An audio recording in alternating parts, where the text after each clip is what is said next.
Symphonie cellulaire sont des mots qui éveillent une sensation rien qu'en les prononçant. C'est ainsi que Marielle parle de son activité, une manière d'écouter le corps, de le comprendre, de l'accompagner avec douceur, sensibilité et justesse. Infirmière de formation, elle a cheminé au plus près des âges de la vie, la naissance, la vieillesse, la guérison, la fragilité. Et un jour, elle a choisi un autre espace, plus libre, plus sensible, pour continuer à prendre soin des gens autrement.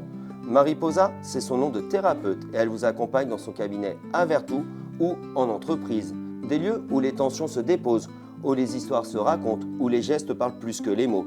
Avec Marielle, Mariposa, le soin devient rituel, l'écoute devient un art et les cellules, une à une, réapprennent à danser. Bonjour Marielle. Bonjour Johan.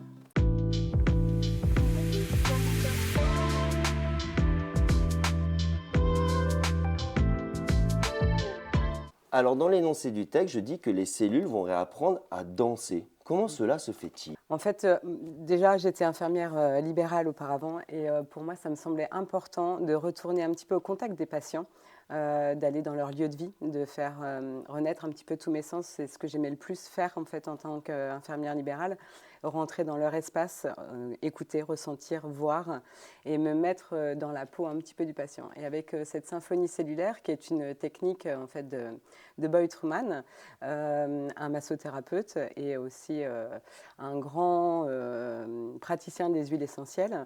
Il a conçu en fait entre 18 et 21, il y en a qui diront 18, d'autres 21, enfin bref, protocole pour aller activer les systèmes du corps humain et apaiser le corps humain. Donc on vient appliquer des différentes huiles en fonction des systèmes du corps humain et réveiller un petit peu ces cellules et participer au mieux-être des personnes. Et moi, en fait, c'est ce que je souhaiterais vraiment en tant que Mariposa, c'est développer un petit peu cette pratique en tant que libérale, vraiment. Ce n'est pas infirmière libérale, mais c'est plutôt massothérapeute libérale. Retrouver un petit peu mon chemin, mon parcours d'aller de maison en maison. Retrouver un petit peu ce qui m'animait en tant qu'infirmière libérale aussi. D'aller directement chez le patient pour lui procurer un soin qui est relativement court, parce que ces protocoles-là, en soi, ils durent un quart d'heure, 20 minutes, une demi-heure. Mais comme je suis quelqu'un qui parle beaucoup, faut prendre une heure souvent. Je suis en train de le voir justement, Pardon. que tu parles beaucoup. Je t'ai coupé, vas-y, continue Non, Marielle. il n'y a pas de souci. Mais donc, du coup, c'est vraiment pour moi d'aller apporter du soin à domicile avec des thérapeutiques qui me ressemblent. D'être moins dans l'allopathie, en fait, à la médecine allopathique. C'est pas que je la boude, mais c'était ma pratique vraiment d'infirmière. Quand j'étais infirmière, justement, il y avait mon rôle prescrit qui était vraiment ce que m'avait ordonné de faire le médecin et mon rôle propre, ce que je faisais avec mon cœur, mon écoute. Et ce rôle propre, en fait, il n'était pas forcément rémunéré toujours. J'ai voulu aller chercher un petit peu, développer plus ce rôle propre que le rôle prescrit. Et c'est pour ça aussi que je suis devenue massothérapeute. Alors d'abord, on va repartir sur la symphonie cellulaire. Pourquoi avoir fait ce choix? Parce que je travaille avec des huiles déjà pures et dans lesquelles j'ai entièrement confiance, qu'il n'y a pas ce souci, entre guillemets, d'allergènes, même si ça reste des plantes médicinales, donc c'est vraiment à utiliser avec précaution et pas n'importe comment. Mais déjà, quand on a des produits purs, ça fait déjà toute la différence. Donc ça, c'était une première partie pour ça. Ouais. Et après, justement, le toucher, le massage va venir à ce moment-là? Oui. En fait, comme c'est des protocoles où on vient appliquer ces huiles sur le dos principalement, sur la voûte plantaire, parfois aussi au niveau du chakra du cœur, du foie, de l'estomac, pour aider la digestion émotionnelle aussi. Donc du coup, moi, j'y mets aussi ma pratique un petit peu de massothérapie, même si en fond, c'est pas de la technique. Déjà, de faire du toucher relationnel avec une personne, c'est le soigner. Déjà, poser ses mains avec respect sur cette personne-là, c'est la soigner, c'est lui apporter toute son écoute, pas seulement avec nos oreilles, mais avec notre cœur, quoi, en fait. Et moi, c'est tout ce qui m'anime à chaque fois, quoi, dans ce contact avec mes patients. Donc, si je comprends bien, en fait, tu fais quasiment le même métier qu'avant, mais au lieu d'enlever des fils ou des choses comme ça, là, tu vas venir voir les gens, donc plusieurs fois, appliquer des huiles essentielles à différents endroits où là, c'est en fonction du symptôme, pathologie. Tu vas discuter et tu vas repartir. Oui. Et tu vas revenir. Oui, c'est ça. Et tu Voilà. reviens tous les combien voir les gens alors? Ça dépend si c'est juste pour le bien-être, parce qu'on peut aussi faire de la symphonie cellulaire juste pour entretenir notre corps dans un bien-être, à titre préventif. Là, on va être plutôt sur 2 à 3 séances par mois. Quand on est vraiment sur des symptômes de pathologie aiguë, là, on va intervenir 3, 4 fois par semaine sur 15 jours. Et quand on est sur de la pathologie chronique, on va intervenir 2, 3 fois par semaine, et ça au moins pendant 2 mois, avec ce qu'on appelle aussi des fenêtres thérapeutiques, donc des pauses. Et on revient sur un cycle encore de passage, encore toutes les semaines régulièrement. Alors, est-ce que tu n'es pas thérapeute, mais que déjà, rien que par la parole, le fait d'aller voir les gens régulièrement, tu connais leur vie, Oui. tu peux parler avec eux. C'est ce que j'aime le plus. Donc les huiles sont un plus? Oui, c'est un accessoire. C'est un outil, on va dire. Voilà, c'est ça. Après, il y a les bienfaits des huiles qui sont là aussi, mais c'est ça, plus ça, plus ça. C'est quand on écoute. C'est ce qui t'anime, toi, en Oui. fait. Oui. Parler, comprendre, Écouter. écouter. Écouter surtout, ouais. Écouter, mais avec tous mes sens, en fait. Ça veut dire. Ça veut dire écouter déjà ce que la personne a envie de me dire, ça c'est une chose, mais ce que la personne n'a pas envie de me dire, mais qui aurait envie de sortir, moi j'essaye soit par mes questions de l'amener à sortir ces mots en fait qui coincent parfois aussi. Et si c'est pas en le verbalisant, c'est au contact du toucher, par les mots du corps aussi, on arrive à un petit peu aller voir un petit peu ce que le corps a envie de dire et que la personne ne s'autorise pas à dire ou à se lire à lui-même, quoi, en fait. Donc là, tu parles de tension alors, Oui, sur le corps. ça peut être des tensions, mais ça peut être, oui, des nœuds, des tensions. Après, il y a différentes choses là-dedans. Dans l'écoute du corps, ça va être les tensions, oui, effectivement, musculaires, même aussi nerveuses, tout ça. Mais il peut y avoir aussi des maux, des pathologies. Et les pathologies ont un sens aussi. C'est le corps, en fait, qui émet des signaux d'alerte. Et j'apprends à la personne à me dire, oui, qu'est-ce qui s'est passé, pourquoi, à quel moment vous avez eu les premiers symptômes de ce qui vous arrive là, qu'est-ce qui s'est passé dans votre environnement professionnel ou familial. Et là, on arrive à faire des liens. Et quand on remonte sur tout ce parcours-là et qu'on remonte la filière, on arrive à dénouer les choses. Et rien qu'en les verbalisant, en comprenant que ça peut éventuellement venir de ça ou de ça, et que ce n'est pas simplement je suis tombée, je me suis cassé la cheville ou je me suis fait une entorse. C'est juste dire mais qu'est-ce qui s'est passé, qu'est-ce que vous étiez en train de faire à ce moment-là, ou qu'est-ce qu'il y a eu dans ces moments-là quand ça s'est passé. Et de le verbaliser, c'est d'en prendre conscience. Et d'en prendre conscience, c'est de dire à son corps ok, je t'ai entendu. Calme, tranquille, on avance maintenant et on valide. Et en fait, c'est déjà ça. Et donc déjà, par cette écoute, cet échange avec mes patients, on arrive à dénouer des petites choses comme ça, et ça, c'est hyper intéressant, quoi. Alors, est-ce qu'on peut dire que l'huile essentielle est juste un passage pour dénouer la voix? Parce que l'odeur va faire oublier peut-être, et toi, tu vas rentrer dans le jeu de parler? C'est ça. Alors, dans mes soins... on parle de plusieurs choses en même temps. Il y a la symphonie cellulaire, ok, où il y a l'application des huiles, vraiment. Mais en règle générale, dans mes soins, en règle générale, que ce soit au cabinet avec la massothérapie vraiment proprement dit, avec du massage, vraiment sur 1 heure, 1h30, 2 heures, ou ces protocoles de symphonie cellulaire, à chaque fois, je fais comme une anamnèse. C'est un recueil de données. On va échanger avec le patient. Moi, je ne pose pas mes mains sur n'importe qui déjà parce qu'on ne se connaît pas. Et que si on veut que la personne se sente en confiance, il faut établir ce lien de confiance-là et il faut le tisser. Et donc ça, c'est l'approche, l'accueil, se sentir à l'aise aussi. Et voilà. Et donc là, on échange. Et dans ces échanges-là, on sent à des moments qu'il y a des choses qui peuvent coincer. Et puis instinctivement, je vais aller chercher un petit peu, gratter un petit peu. Et si je sens que la personne n'est pas prête à le dire, je vais aller voir après en lecture du corps, quoi, en posant mes mains aussi sur son corps par l'intermédiaire du massage. Des fois, je peux ressentir aussi des choses et puis l'aider à aller là-dedans. Et les huiles, elles sont là pour faciliter cet échange, en fait, et libérer la personne, que ça soit en émotionnel, ou on a des aigreurs d'estomac ou des choses comme ça. Je vais aller prendre une huile qui est plutôt alliée sur le système digestif. Non pas je veux aller guérir son reflux ou ses aigreurs, c'est juste que je vais aller l'aider à digérer son émotion qui n'est pas digérée, quoi, des fois aussi. Parce que je parle beaucoup d'émotions, moi, en fait. Ce qui veut dire que tu as la symphonie cellulaire, là, tu vas directement chez les gens. Ouais. Donc, c'est chez les gens. La massothérapie, c'est à ton cabinet. Ouais. Et ensuite, tu as en entreprise. Oui, mais est-ce que, comme tu me disais, les trois peuvent se rejoindre ou complètement. pas du tout? Si. En fait, les trois, j'établis tout le temps la même chose.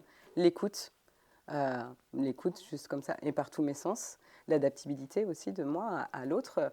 Et j'essaye souvent tellement que je ressens mon patient, je ne sais pas que je me mets à la place d'eux, mais quelque part, j'essaye. Compassion, empathie? Oui, oui, très empathique. Très empathique. Maintenant, j'ai appris à me protéger, par contre, et heureusement, quoi. Se mettre à la place de l'autre. Oui, oui, mais sans prendre ses mots. Voilà. D'accord. Ça, c'est un travail aussi. Parce qu'on ne peut pas prendre toute la misère de tout le monde, mais c'est l'aider à aller retrouver son chemin d'apaisement aussi. Et que ça soit en entreprise, que ça soit en symphonie cellulaire, que ça soit en massothérapie à mon cabinet, même dans les établissements de prestige aussi, où je propose aussi mes services. Hein, et j'aime bien les lieux atypiques, moi, donc voilà, je propose et puis ils disposent et puis ils verront bien. Mais à chaque fois, c'est tout le temps, la priorité, c'est l'écoute de l'autre. Par tous mes sens en fait. Ça a toujours été.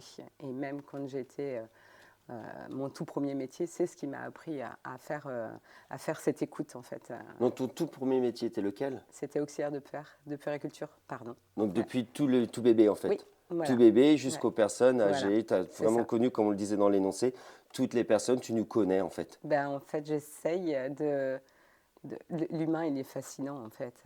Et l'humain avec sa vie, son sac à dos de vie, c'est fascinant, moi je trouve. Mais est-ce que nous, justement, on n'a pas aussi notre propre sac à dos qui nous emmène vers ça, vers ce que tu fais aujourd'hui? De toute façon, on ne choisit pas son thérapeute par hasard. On y va parce qu'il y a quelque chose à Mais aller. est-ce qu'on ne devient pas thérapeute par hasard non plus? Ah ben non, pas du tout. Est-ce que c'est pas ce qu'on a vécu qui nous emmène vers Si. quelque chose? Si, moi j'en suis convaincue. Et c'est pour ça qu'aujourd'hui je suis massothérapeute. Qui m'aurait dit en 2014, quand j'ai repris mes études d'infirmière, qu'en 2022 j'allais m'installer en tant que massothérapeute? C'était pas prévu au programme, ça en fait. Hein. Donc, mais en fait, mon parcours de vie a fait que je suis massothérapeute. Mais je suis infirmière massothérapeute. En fait, je suis toujours infirmière dans l'âme, mais j'ai choisi de travailler différemment, avec mes mains, mon cœur et puis toute mon écoute. Mais pourquoi à un moment avoir ce changement de cap, de direction? On n'est pas dans le même métier, on est toujours avec les gens, mais pourquoi dire un jour, je vais changer de cap? Alors moi, j'ai toujours souhaité à évoluer. Hein. J'aime apprendre, même si mon cerveau, des fois, il n'en peut plus, mais j'aime apprendre de l'autre. Et je pense quelque part que quand j'ai fait le tour d'un métier ou de quelque chose, j'ai envie d'aller encore plus loin. Et plus on me met des barrières un peu, plus j'ai envie d'y aller. Moi, je suis devenue d'auxiliaire à infirmière, tout ça parce que je suis dyslexique, dysorthographique, et on m'a dit que j'arriverais pas à être infirmière. Sauf qu'infirmière, c'était mon petit rêve de petite fille, quoi, en fait. Donc, c'était ma revanche un petit peu en 2014 de reprendre mes études parce que j'avais fait le tour de la petite enfance et qu'à l'époque, je voulais être doula. Mais doula, en 2014, c'était un petit peu comme être l'extraterrestre. Donc, je m'étais dit, si je suis infirmière doula, peut-être que ça peut passer. Donc, j'ai commencé les études d'infirmière. Sauf qu'en commençant les études d'infirmière, je me suis rendu compte que tout ce que je faisais avec le bébé, je pouvais le retranscrire aussi avec la personne âgée. Donc, j'ai vu les deux opposés de la vie. J'ai fait waouh, c'est juste énorme en fait. Et finalement, je me sentais moins à l'aise avec la tranche d'âge qui était la mienne, quoi. Et peut-être le reflet, le miroir, je ne sais pas. Et puis, j'ai été infirmière libérale. Il y a eu le Covid et il y a eu le burn-out. Donc, du burn-out, j'ai petit à petit senti le truc venir. Donc, j'ai fait une formation de massothérapie. Toujours parce que je suis, même quand j'étais avec les enfants, les bébés, j'avais fait praticienne en massage bébé et les bains kinos. Enfin bref, je travaillais déjà ça le toucher auprès des bébés. Donc, en parallèle d'infirmière libérale, j'ai fait ma formation de massothérapeute. Et cette formation de massothérapeute, c'est praticienne en massage bien-être, pour être vraiment claire, a duré 9 mois. Et durant ces 9 mois, ça a été ma thérapeutique de mon burn-out. Je n'ai pris j'ai pas voulu prendre de traitement en fait. C'est ce qui t'a sauvé, entre guillemets. Ouais, je peux le dire, hein, je l'ai dit. Hein, moi, tous les 15 jours, je massais et on me massait. Il y a eu des déclencheurs, il y a eu des soins qui ont déclenché des choses chez moi et c'est les soins que je pratique maintenant au cabinet. Donc, je te rejoins quand tu me dis on ne devient pas par hasard non plus massothérapeute. C'est notre parcours de vie qui nous envoie aussi. Alors, tu me disais tout à l'heure, en fait, qu'il y a un moment, tu peux te lasser dans ton activité. Est-ce que tu crois que dans le bien-être, on peut se lasser et on peut toujours apprendre? Oui, justement, c'est ça qui est fou et c'est ça qui est frustrant déjà. Ah bon, Ah pourquoi? bah, parce que moi, je voudrais apprendre la médecine chinoise, je voudrais apprendre plein de choses, quoi, en fait. Donc, j'arrête les formations, parce qu'à un moment donné, il faut arrêter. Mais je lis, j'essaye de m'informer et j'essaye d'apporter mon savoir, moi qui je suis, avec mes lectures, avec ce que j'ai fait aussi déjà pour en arriver là et mon expérience de vie. Et je me dis, bah, déjà, c'est peut-être pas trop mal, en fait. Et puis, bah, quand la vie me proposera autre chose, eh bien, j'irai voir ces autres choses-là, en Pour fait. moi, ta réflexion est tout à fait honnête. C'est vrai que quand on est dans le bien-être, il y a un moment, on peut se poser. Mm, Et on a le droit de se poser, mm, de mm. faire pendant 1, 2, 3 ans. Et puis au bout de 3 ans, peut-être qu'on a quelque chose qui va ressortir de notre C'est corps ça. et on va passer une étape. Et c'est pas parce qu'on n'a pas passé l'étape tout de suite que c'est grave. On Mm, peut la passer plus tard. Et la preuve, on l'a avec toi par rapport à ton expérience de vie. mm, mm.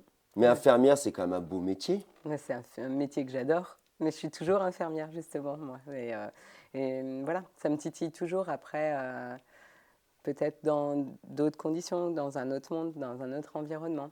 Dans l'humanitaire, par exemple, oui, avec grand plaisir, ça. Très humaniste. Oui.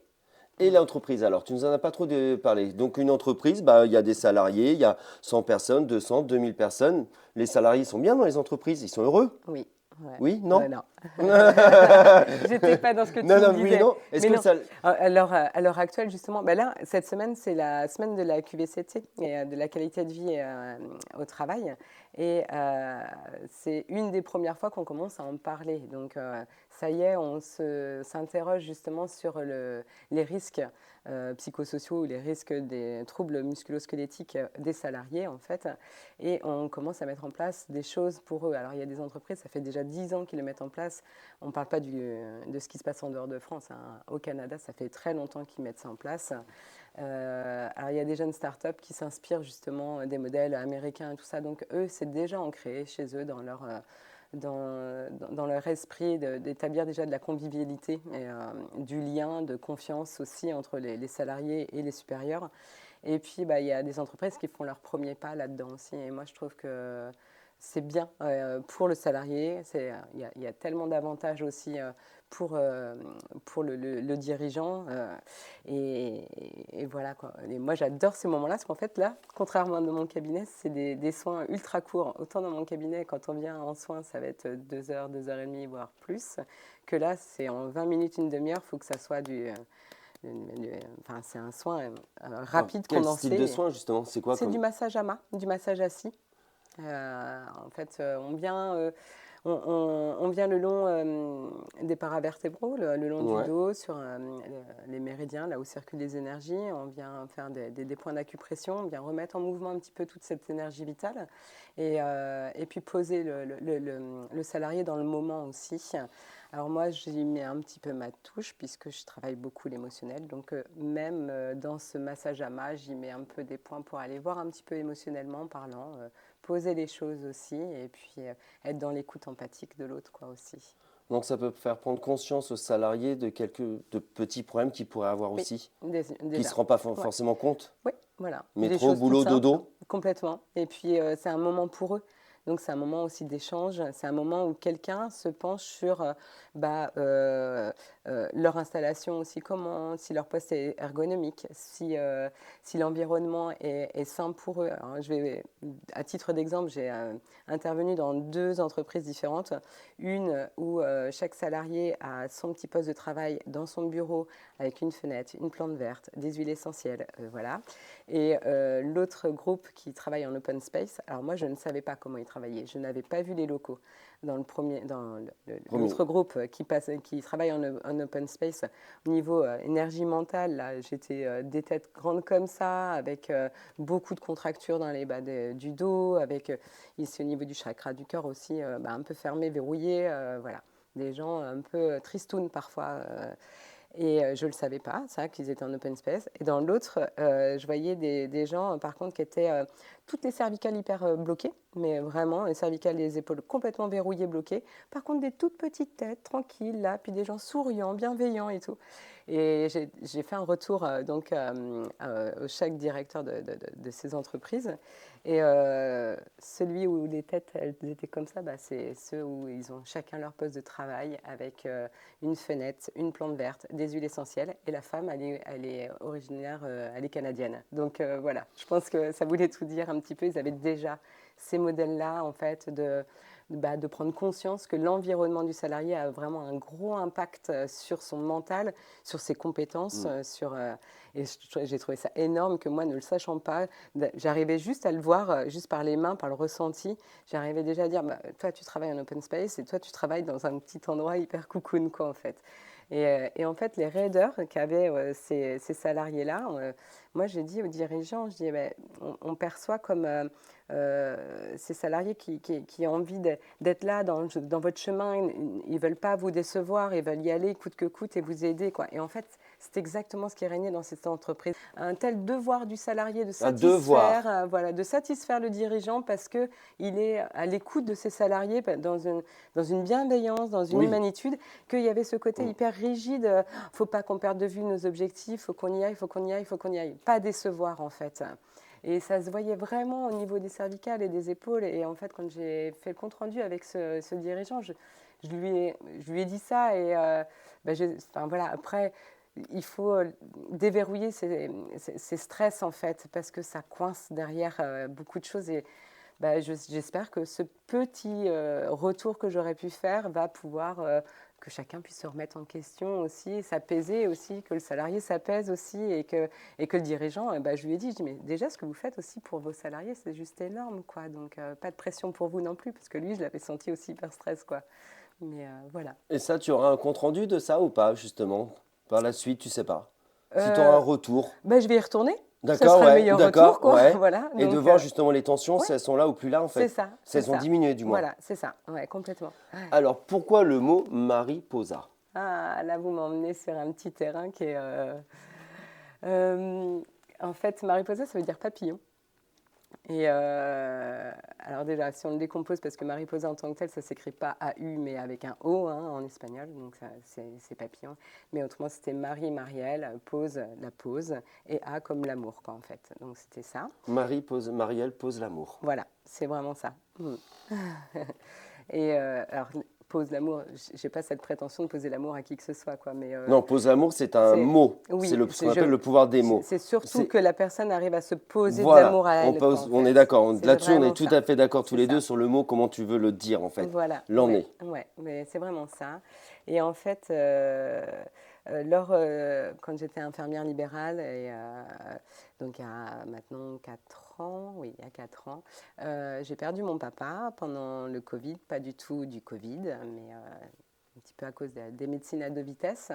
Et je crois beaucoup dans les signes, en fait. Et mon papa, pour moi, c'est le papillon maintenant, en fait. Donc, parce qu'il y a eu des moments un peu plus durs dans ma vie. Et à chaque fois qu'il y a eu ces moments un peu plus durs, il y avait ce papillon qui venait me voir. De voir un papillon le 24 décembre, le premier Noël que vous passez toute seule. Oui, c'est un signe. Voilà. Voilà. Donc, moi, c'est mon papa. Et d'appeler mon cabinet Mariposa, c'était aussi... moi, lui montrer ma preuve d'amour à lui et puis qu'il soit toujours avec moi, en fait. Et voilà. C'est un très joli nom. Merci. Alors, est-ce que tu peux nous dire où est-ce qu'on te retrouve, Marielle? Alors, à mon cabinet, à Vertou, Portillon, là, je consulte, enfin, je reçois juste pour une petite bulle de bien-être parce qu'au contraire, se faire du bien, il ne faut pas hésiter là-dessus. Ou alors dans un mode un peu plus thérapeutique avec un suivi, vraiment. Là, je dis, quand on est dans une recherche d'accompagnement thérapeutique, il ne faut pas laisser plus de 4 semaines, en fait, entre chaque consultation. Pour éviter d'avoir à refaire tout le travail qu'on a fait. Parce qu'à chaque passage, on dépoussière un peu. Et si on laisse trop de temps, la poussière vient se redéposer. Donc ça, c'est vraiment à mon cabinet. Ensuite, aux entreprises. J'interviens dans les entreprises. Après, je souhaite développer vraiment la symphonie des cellules donc à domicile de mes patients. Je vais commencer à communiquer un petit peu là-dessus. Et puis, autrement, je développe aussi, enfin, je mets au service des lieux un peu plus de prestige, comme les hôtels ou des lieux un peu plus atypiques. J'ai pas plus d'idées que ça. Enfin, je suis partenaire avec l'OSEA, je ne sais pas si... Ouais. Voilà. Pour tout ce qui est mariage aussi, un petit peu, pour créer des petites bulles de bien-être sur des moments en fait un peu plus légères, quoi, on va dire. Merci beaucoup Marielle pour tous ces jolis Merci, renseignements. ouais. Merci. Merci à toi d'être venue sur le plateau d'Équilibre Sport et Nature. Merci de m'avoir accueilli et puis c'était un chouette moment. Merci Merci. beaucoup. Merci.